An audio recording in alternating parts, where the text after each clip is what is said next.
Welcome to the You Can Man podcast, episode 77. I'm Josh. I'm Tim. And I'm Dave. And on this week's episode, you should probably own rental property.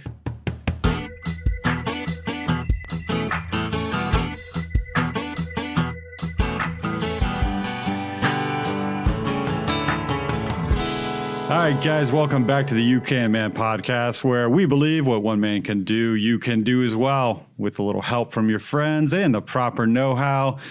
This week, we hope to give you guys some proper know-how on rental properties, and we've got somebody that is very knowledgeable about rental properties on the show with us, Mr. Joel Larsgaard, longtime friend of mine and co-host of the How to Money podcast. Joel, say hello. What up, what up? We've got Joel in person at the You Can Man World headquarters here, along with Dave and Josh, of course. So we're going to be talking all about rental properties, so you guys stick around for that. But guys, what has been going on this week? Well, first of all, welcome, Joel. Glad you're here. I do need to ask you, and I hate asking this question because I get it kind of all the time. How tall are you? Right? Us tall guys, we get that all the time. Well, like, the reason I'm especially asking, in the grocery store checkout line. Yeah. How tall are you, and do you play basketball? I'm like, yeah, I mean, I did at one point, but you're Not very well. Not very well. But there's not many people that I'm like, I walk up next to them, I'm like, whoa. Well, Yeah. Dave, tell me, I mean, this is true because you've told me, but whenever a tall guy enters the room, because you're a tall guy, you always size him up. 100% of the time. And I will ask them, do you want to go back to back? And they're usually like, what are you talking about? So Do we know who's taller, though? For we real? don't. We'll go back to we back should, at yeah. some point. I'm going on Joel just because his head was so close to the ceiling. I think he was might like- be because like he walked in and I was like, dang. Yeah, I'm like 6'5.5". Okay, yeah, But I have the same reaction. If I like see somebody in the same store or walking down the hallway at work and there's like this one dude who's a little bit taller than me, like it's almost like shameful It every ain't time cool. it happens. It's like, all right, do you want to fight or do you not want to? I don't know. Because you guys are in the top what percent in height? say like 95% probably. So like, yeah. Oh, you're- probably even higher. It's got to be like Probably. 90, I'm 98, 99. I'm underselling it. I think 99.99. Whoa. But anyway, no, yeah.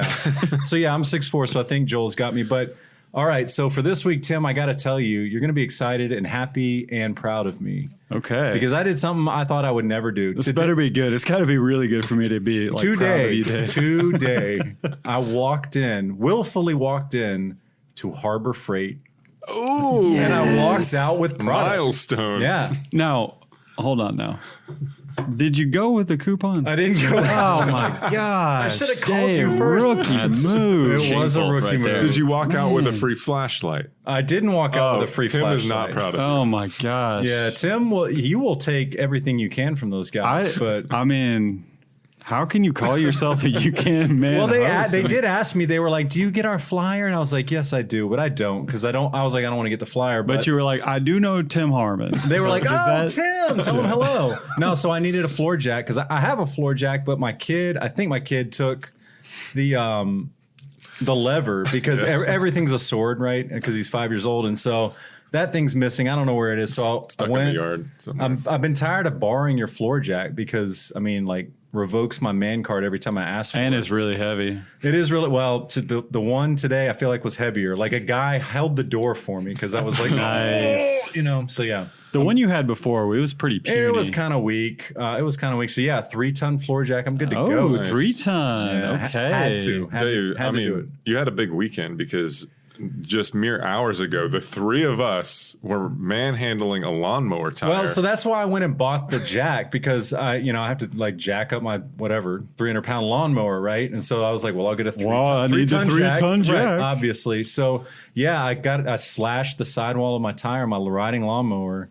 Could not get that thing seated. Couldn't get the bead seated on the wheel. And it was the new tire driving me crazy. But yeah, you can man it big time. Okay, so Dave spent 4 hours on it prior to coming over to my house, and I was confident. I was like, "No, man, bring that thing over. I got a decent sized air compressor." So yeah, I came over because I got a small like 2.5 gallon air compressor, which is tiny, and I knew Tim's was bigger, so I came over here. And I mean, we don't have time to go into the whole story, but we ended up. If you can just visually multiple ratchet straps. Yeah, if you can visualize this, we had it sitting on a 5-gallon bucket, and we won't go into why that is, but I don't know. It worked. It worked. And then Dave's standing on it while holding my kid's like basketball goal to keep himself upright. I've got the air. The air right? compressor. Yeah, the you're air working the air compressor. I got the compressor. airline. And Josh is like pushing on the tires. And Josh is like ratcheting the ratchet straps. Yeah. Yep. And then finally, We got it to pop. Yep. yeah. We And did then it. I almost busted a knee on one of those ratchet straps. I released one early. It was. Yeah. It almost took your leg It was a off. little embarrassing because it took the 3 hosts of You Can Man to get the one tire seated. Well, Josh, before you got here, I told Tim, I was like, I really hate that Josh showed up. And that's when we got it seated. Like it was Josh's final idea that, like, I think was the icing on the cake. It made it happen. So Hey, it just sometimes takes that third party looking at the big picture. yeah. I had total blinders on because I was 5 hours in. you at that were in the point. zone. I was You were losing. out of I had control. lost Yeah. it. Yeah. right. Well, I kind of did an accidental half marathon almost this week. So if you guys, Congratulations. Great description. if you guys know that I frequent Kennesaw Mountain National Battlefield Park. Got to get the plug in. So yeah, if you're a longtime listener, you know we talk about it all the time. Best green space in all of Atlanta, Metro Atlanta. And I did my normal loop, which is 5.4 miles. Got back to my car. I was a little bit low on gas and just didn't realize that anytime I park my 1998 Ford Explorer on an incline, a forward incline that is facing downward, the pickup for the gas tank's in the back. And it will not crank. If it sits there for a while, it's like, no, I'm not. No, Not today. You did not give me enough gas. I'm not going to do it. Now, before I've kind of barely got it started, and I'll just slam it in reverse. And then if I can get it on level ground, then I'm good. But I couldn't do it. And so I was trying to start it, and I was like, you know what, I'm going to go jump on the back of my car. So I'm like jumping on the back of the car, and the lot was full. So people were like waiting on me to leave. So they saw me in my car, and I would put it in reverse. Well, it wasn't going anywhere. And they're just sitting there waiting for the next available spot. And then I get out, and then I'm jumping on my car, and they're still sitting there. So I'm just trying to wave them on, and just like, I'm pissed. They're dialing a kind of. social worker. Yeah. And anyway, so there was a guy in the parking lot. I was like, man, this is going to sound really weird, but would you come jump on the back of my car? Wait, you had him jump on your car? Yes. And he's like, yeah, man, totally. So he came and jumped He's on like, it. you're crazy too? All right. He's like, oh yeah, you're low on gas. And I No, was got like, you. well, it gets better because I was like, look, man, okay, so if I get it started, you got to jump off it real quick because I got to slam it in reverse. He's like, yeah, man, you got it. And I barely did get it started. It was like, blah, blah, blah, you know, it's barely running. And he's like, go, go, go. And I tried to put it in reverse. It wouldn't go anywhere. So I was like, man, you're good. You're good. You're a good man for that. But it's not going to work. I'll call my wife. But then I texted my wife and she's like, well, the kids already started, virtual school for the day. And I got a meeting. Someone's got to be here. Yeah. And so she couldn't come. I was like, you know what? I'll just run home. So I just ran home. Well, It's not a little Like hike. Forrest Gump, dude. it was like Forrest Gump. I was dropping my kid off across the street when this happened, and Bethany's walking across the street. She's like, Tim ran out of gas. He's running home. And I don't know why it didn't dawn on me. I think subconsciously I was like, I don't want any part of the craziness. And so I didn't even offer to come pick you up because I was like headed to work or whatever.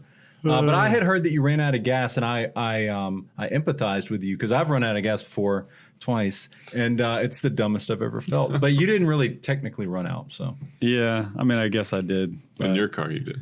Wait, so how Yes. far is the run home then? You did the 5.4. How much? So it was like almost 7.5. Well, it was like 7.3 ish. So it wasn't actually a full half marathon, and I had a big break in between there, so you can't really count it. And some of it was like hiking. So I don't know.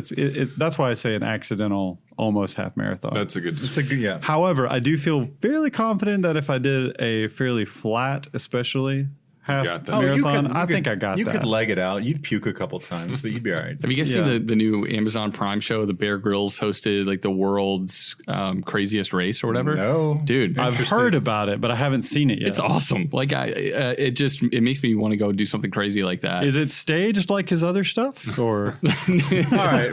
First of all, Bear Grylls. Hey, cut the guy he's some slack, amazing. man, all right? All right. No, but it's not. It's like literally like these 66 teams from around the world, and it's this 11-day race, and it took place in Fiji, and like they're rowing for like 200 miles or something, and then they're stand-up paddleboarding, and then they're mountain biking through this like terrible terrain, and then they're scaling a rock face, and it's all this crazy stuff. It's really cool. I've heard Yeah. good things. I got to get on it. Yeah, it's worth checking out. Josh, you got anything to add? Just getting into my bathroom a little more. That's Yeah. about it. You're mid. My you're, dad retired. You're post demo in the bathroom, right? Yeah, Josh's I'm dad done with was a long time employee My dad of Delta put in- Airlines. My dad put in about 40 years. at That's Delta crazy. Airlines. And so if you're following any of the news, Delta had basically early retirement. Yeah. I guess you could say, I mean, a lot of those people were very close to retirement age, but what did you say? They It was like sweetened the deal. 17,000 Yeah, employees? 17,000 employees retired like on the same day. It's incredible. Wow. And then someone put up a stat that's like 400,000 years of experience. Wow. Delta's just gone.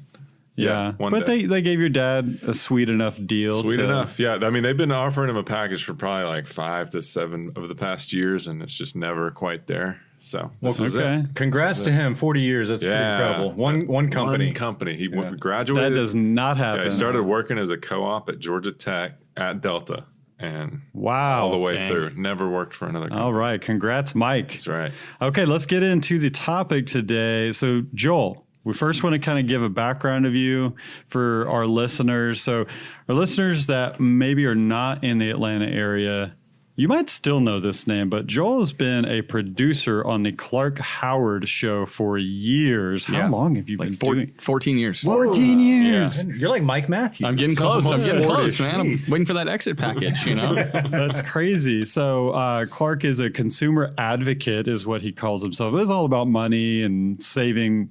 What is it? I should know what his tagline is. Consumer advice, it's save more, spend less, avoid getting ripped off. That's right. Yeah. That's right. So if you're in the Atlanta area, you've heard Clark's name for a very long time. So Joel has been a producer on the show for 14 years. So he's got a really great background in money topics, and he also is a host of the How to Money podcast with another good friend of mine, Matt Altmix. And you guys are killing it with the podcast. Very popular. It's on iHeartRadio. And so talk to us a little bit about, how you started the podcast and where you're at with that and your background talking about money. Yeah. So I've been in the money media space for 14 years now, and it's just one of those things that when I started working for Clark, it clicked with me. It was one of those things I just became obsessed about the topic, incredibly interested. Now, you were a little cheap before, though. I was, and we go like deep into my background of why I care about money so much. Right. Family stuff growing up, and just kind of it really resonated with me when I got that job. And so working there for a long time, I just started to take all these things to heart and implement them into my life. Part of that's buying rental properties, and then my buddy Matt and I, we live around the block from each other, and when we got together, we'd usually drink a beer and we talk about money stuff because Matt cared about that stuff too, and it was like just kind of cemented our friendship in this big time way. And then Matt had the idea, well, let's start a podcast, man. Like you've been in radio, we both love talking about money. Let's put that to use and see if we can create something interesting. And I do think in the money space, there's a lot of jargon. There's a lot of like unintelligible talk for normal, average, everyday Americans. And so we try to make it relatable, understandable, and applicable to everybody's lives. You said that very well, because that's why I love y'all's podcast, and partly it's because I know you guys, and I don't know. I've just had everyday conversations with you about money. And then when I hear you talk about it, I'm like, yeah, it's like I'm literally having a conversation with Joel about money. And yeah, you're right. I don't want to say you dumb things down by any means. You're right. When I hear other podcasts on money, radio shows or whatever, they're talking about all this index funds and all this kind of stuff that I'm just like, I don't really know what all that stuff is. And so you guys really do a fantastic job of breaking that down.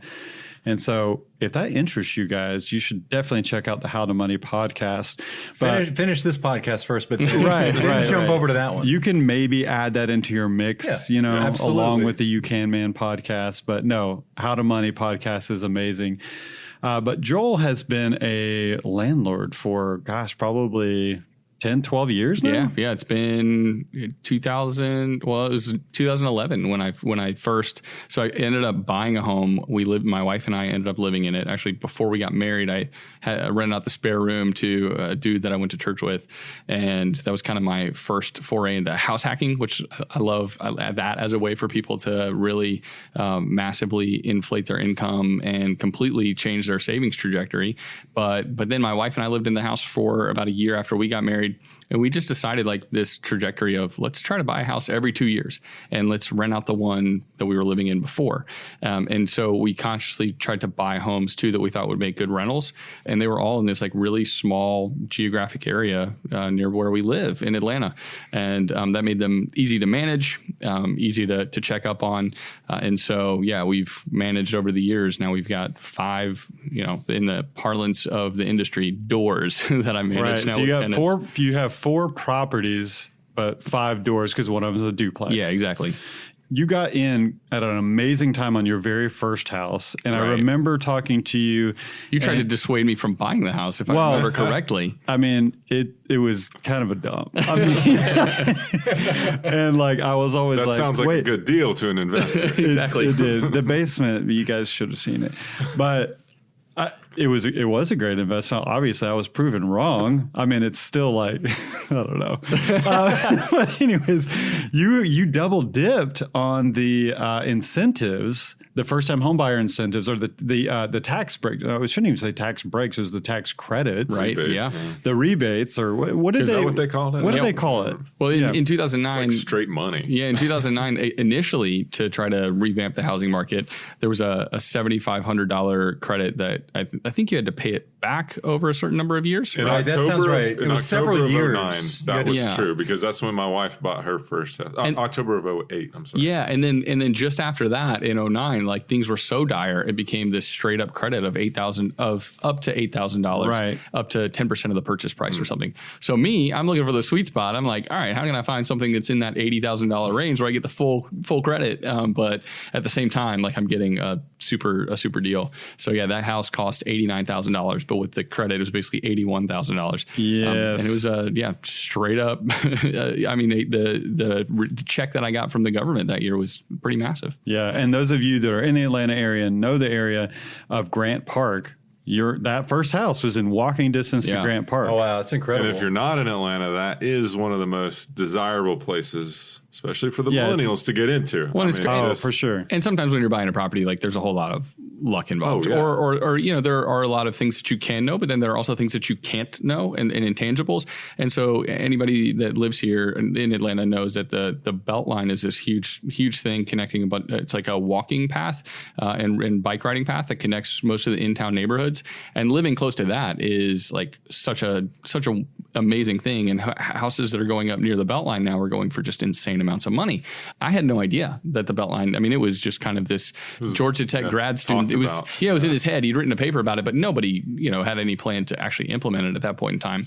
And now literally that house, I could throw a rock at the Beltline. So it's one of those things too, where you just, crazy. Sometimes you get incredibly lucky. Yeah. That house, it would have worked for me either way, but it's really nice. Like when something like that happens too. Yeah. So what is that term that, you said that you and your wife were buying a house every 2 years? The term that comes to mind, I think it was like leapfrogging to the next house or something. Yeah. But is there some financial term for that? I don't know. There probably is. No, but the one thing that makes that such a smart move for people, if you're looking to get into a rental property, it doesn't always make sense to rent out your primary property and move. Like oftentimes, unless you're really thinking about buying that property that you're going to live in as an investment to move on in a couple of years.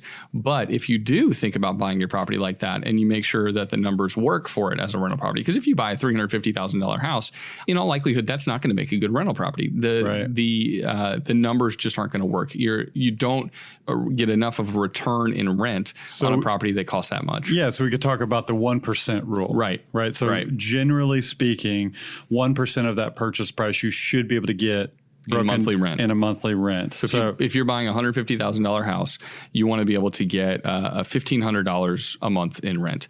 And granted, depending on where you live, where you're listening, that might be pretty easy to get, or that might be really, really difficult to make happen. Like if you live in Los Angeles, like that's not going to happen. If you live in Boulder, Colorado, that's not going to happen. If you live in Montgomery, Alabama, it's pretty easy to make that happen. And in fact, you're probably hoping and looking for better numbers than that. Right. And there are circumstances where you would willingly forego that 1% rule because you're thinking ahead.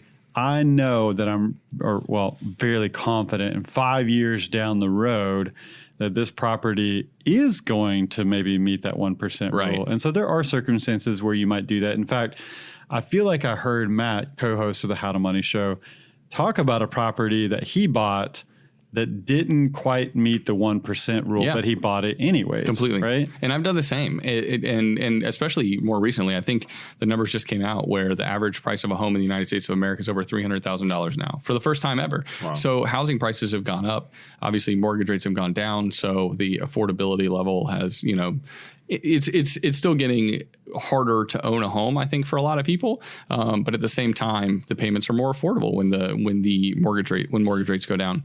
But yeah, I think the 1% rule is a great thing to aim for. It's a great thing to have in the back of your mind. But then you have to run more specific numbers and figure out whether that property works for you or not. And you have to also consider the intangibles.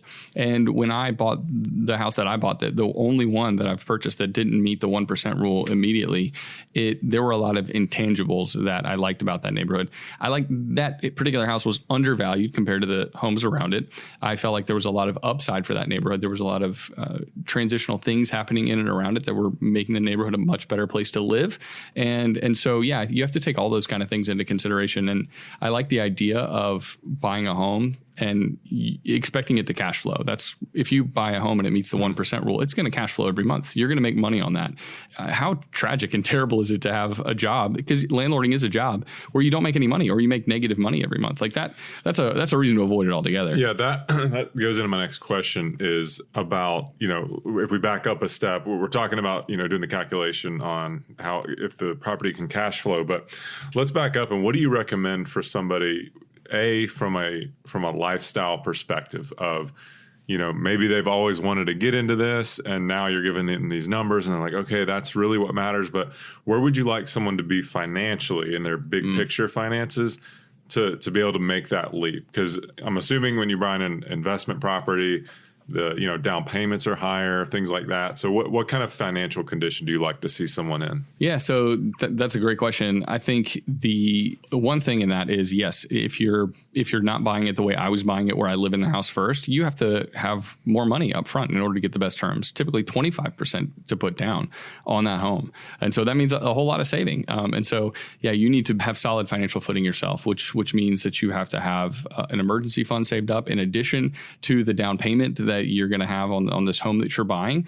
And you also need to have even more reserves for things that can go wrong. Or if you already know immediately that I'm going to have to put a new roof on this house, like all these other intangibles that you're going to have to do to make the house up to snuff in order to, get top tier rent from a great tenant.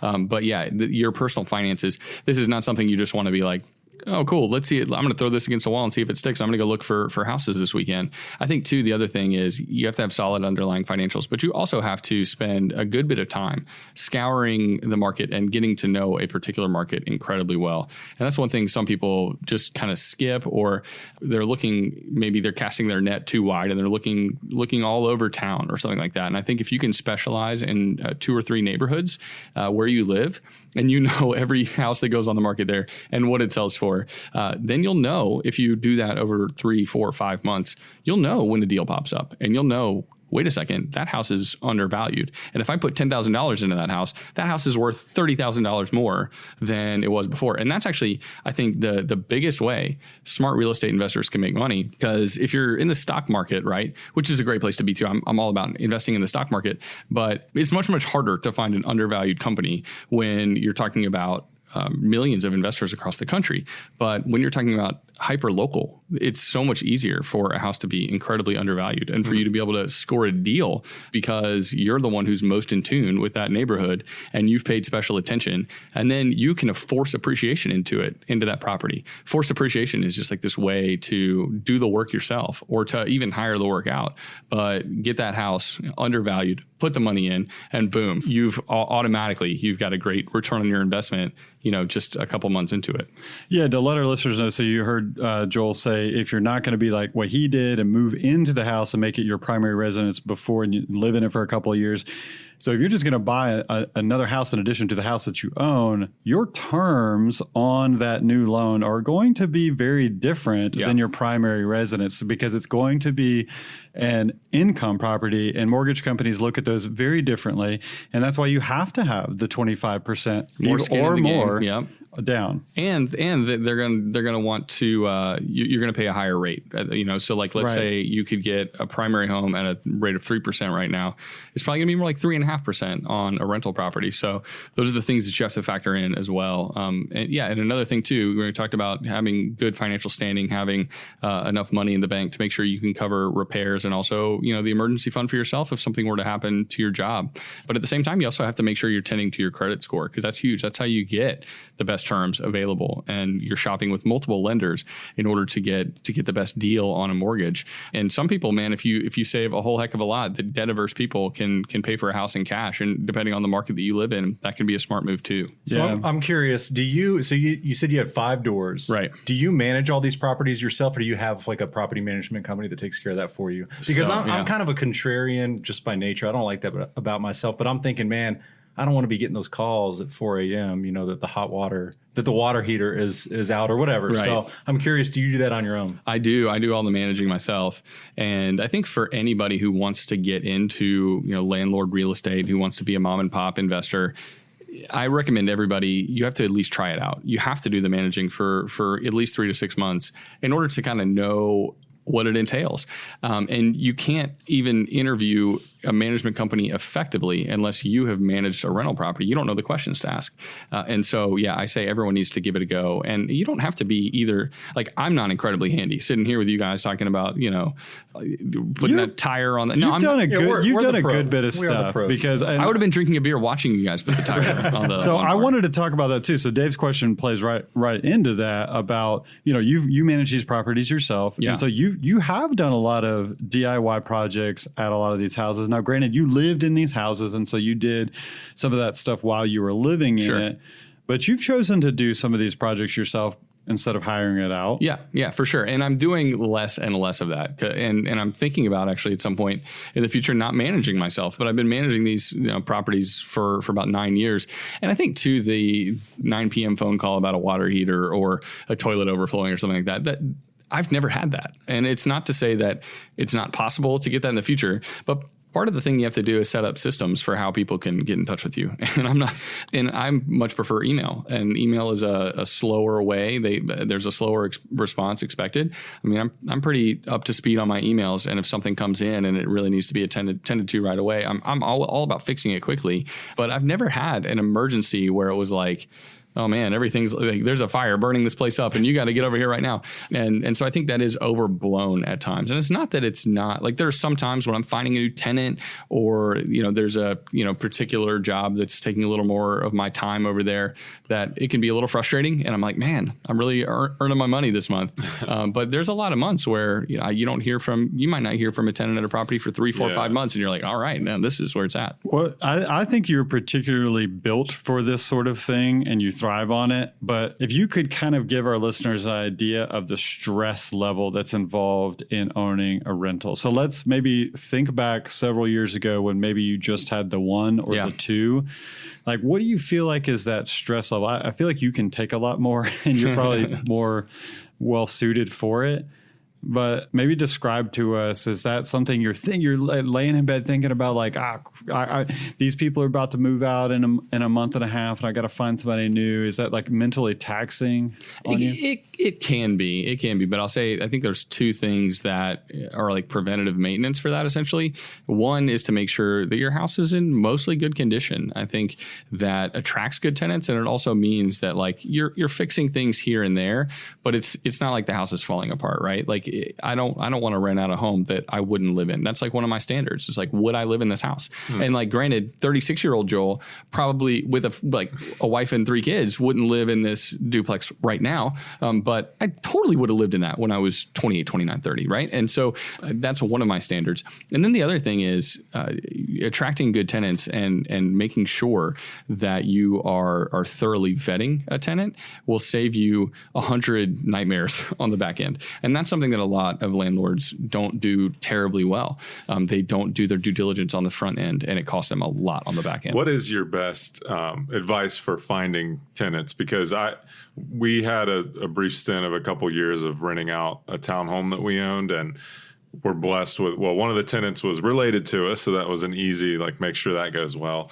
Another one was just a couple that we found that we didn't know. And again, no issues, except, one day they're like, hey, a storm came through, it had been raining a few days and a storm came through, and they're like, the roof in the master bedroom started leaking like through the drywall. We put a bucket under it. They were so cool. They didn't like call us that night. It's like, my roof's leaking, because I would have rushed over there that night. But anyway, that was so important and so nice to have just like some reasonable clients or tenants like that. Can you give us some advice? Yeah, I would say that that's the number one question a lot of people are going to have. How in the world am I going to find good people to take care of the property that I own? So, well, yeah, I think one, owning in a desirable area, a place you want to own in a place where when you list it, you're not waiting for weeks and you're getting one or two or like a dribble or drabble of people that are responding to your listing. And they're like, yeah, maybe I'll come take a look. You really you want to own a property where you feel confident that when you list it, that there's enough demand out there, that there will be, that you'll essentially be able to pick who you want to live there after showing the property. And that's one thing. And then when you're vetting your tenants, there are a few steps that you really, really need to do in order to ensure that you're getting someone who's going to take care of the home in there. And I think a lot of people rely on whether someone's like friendly or nice, but that's not enough in order to make sure you're getting a good tenant in there. And a lot of people present themselves well. But then when it comes down to it, they haven't been at that job for very long, and you didn't check on their employment history. Maybe their credit's in shambles because they don't pay their bills on time, and you want to know that. And so there are a bunch of services out there now. I use one from TransUnion, which is one of the credit bureaus, called My Smart Move. And if you use that, basically they pay a little bit of money to TransUnion, and then TransUnion sends you the results of their criminal and credit background check. And then you have a good idea about what these people have been through and kind of like whether they're paying their bills on time, whether they've ever been party to an eviction. I call the employer or email the employer to figure out, okay, are they employed? How long have they been there? Are they a good employee? And do they make decent income? And then I'm calling previous landlords to say, how was it with this person? Would you rent to them again? I'm asking all these questions on the front end to try to prevent that nightmare scenario on the back end. And that's such good information. And as a licensed real estate agent in the state of Georgia, shameless plug. I'd be remiss if I didn't mention, like, in doing all of these things, on top of that, you must follow all the the federal Fair Housing Act rules that are out there, and you really should be familiar. And it doesn't matter if this is your career or this is your side hustle. It doesn't matter. If you're renting a property, you have to follow all those rules. Yep, completely. Just to make note of that. All right, Joel, thank you so much for all of this helpful information. To our listeners, Joel and Matt on the How to Money podcast have covered a lot more material on rental properties in a lot of their episodes. What episode number are you guys on now? Like 200 something? Like 250, I think. We're just well, you just started recently. You added another one during the week. So you're doing three. You're doing three a week. Oh, yeah. Yeah, they're professionals. Yeah, they're pros. Don't expect that yet. You can't. We're like the little engine that could. Okay, we're just chugging along. We're doing all right with We're our here. one. I just want to say one last thing to people. Like, if it's something that someone's considered and they've said, you know what, tenants, like, that's the unknown, it scares me, or there are all sorts of reasons or things that you can build up in your mind to say that's going to be a nightmare scenario. I don't know if I can do that. I mean, honestly, I don't think I'm not incredibly handy. Although, Tim, that's very kind of you to say. Like, I have done a couple of things right through YouTube videos, but I think if you can paint, that's all you have to be able to do. And if you can take care of that yourself and you're willing to put in a little bit of sweat equity, a little bit of learning, and you're willing to put in the effort, rental properties can be huge for people for building wealth over time. And just for me, having 4 properties, that I've purchased over the last decade, that's been a big part of my family's financial security and our ability to really make the choices that we want to make in life. And so I know that some people are apprehensive, and it's not for everyone. But I think there are a lot of people out there, especially people who have this like do-it-yourself, can-do spirit, that owning a rental property could be for them, and they should give it another thought. Yeah, I mean, you're listening to the UK Man podcast, so obviously you're interested in doing things yourself. And you're probably pretty smart. Right. Obviously. I mean, you're probably in Mensa. Yeah. Yeah, you've got some good taste, right? Yeah, so maybe this is something that you guys could consider. And so the How to Money podcast has a very active Facebook group as well. And just like the world famous You Can Man Facebook group that you all should be a part of if you're not. But if you have a specific question about rental property, man, just post it there. And I guarantee you someone will be chiming in to help you out there. Joel has the bonus segment for us this week. And so we'll be back right after the break.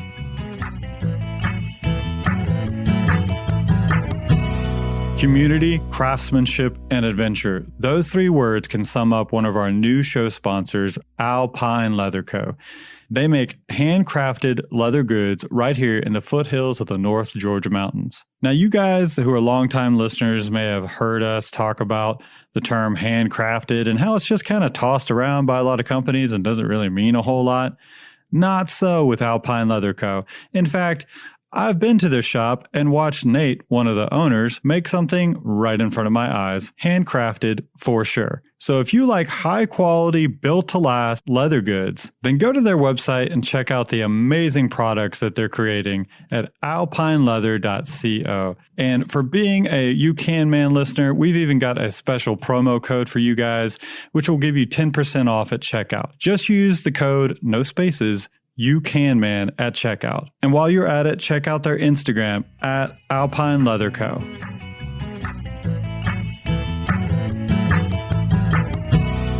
All right, guys, welcome back. Joel, what do you have for us, my friend? All right. So I feel like rental properties are this more long-term thing, right? Even if you've been saving up well, and maybe you just got convinced listening to that last segment, you're like, all right, I think maybe I'm in. You're probably not going to buy one tomorrow. Like it's going to take some time. Take some build up. Yeah.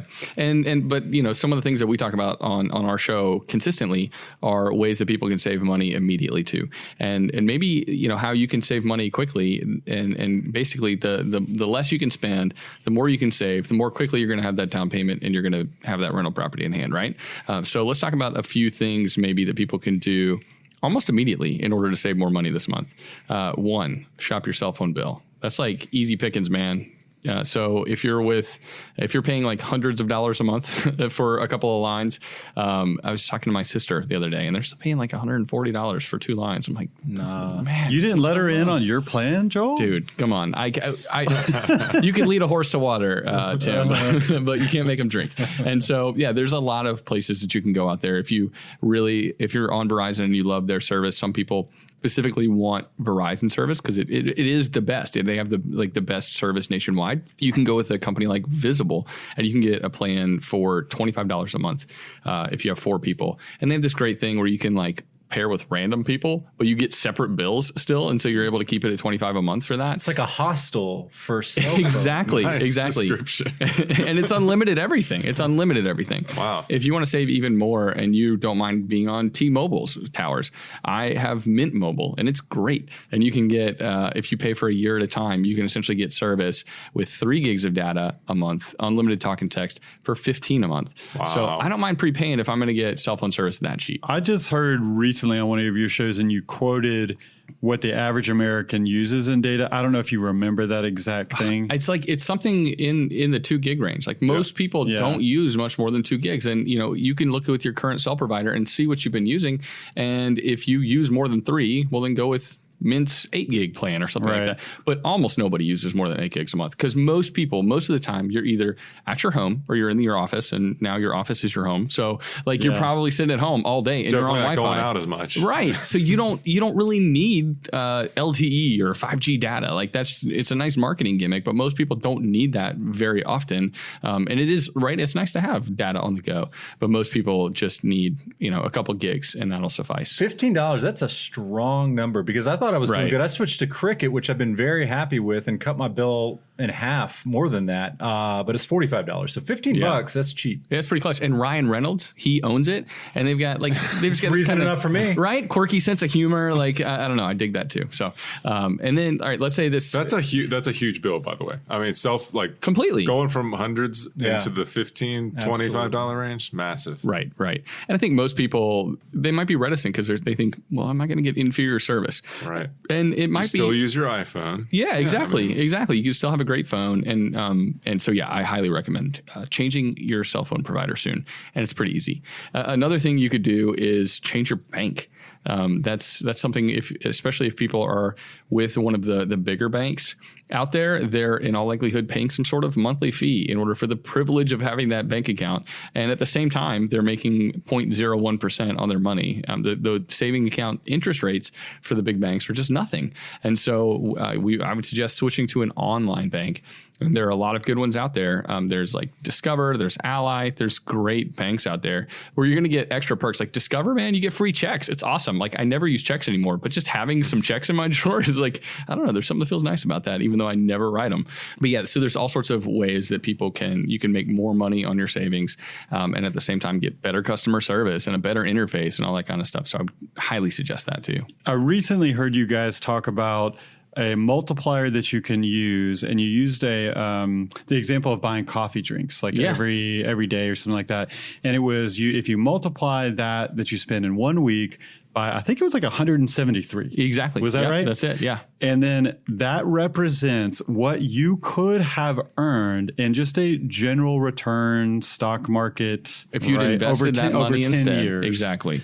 Right. So what was it? Was it by a week or daily or what was it? So if you let's say you're spending $20 a month on coffee drinks, right? And then you multiply that by 173. That's low for a lot of people. That's low for a lot of people, yeah. And so and you can do this with anything that you're buying. If you're like, I just want to see how much I'm costing my future self in money, it's a great quick exercise to where you can run that quick math, and you're like, okay, I'm missing out on $8,000 10 years from now if I would invest it instead.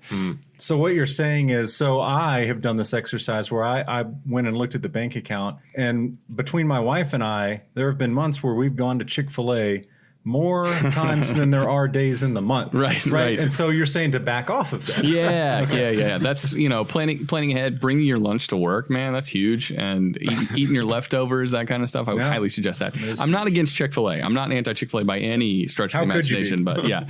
And so one other thing I would suggest too, if people want just a quick way to save a good bit of money, is reshopping your insurance, car and home insurance. And most people, they feel like it's like this pain. They're not going to do it. It's going to be frustrating.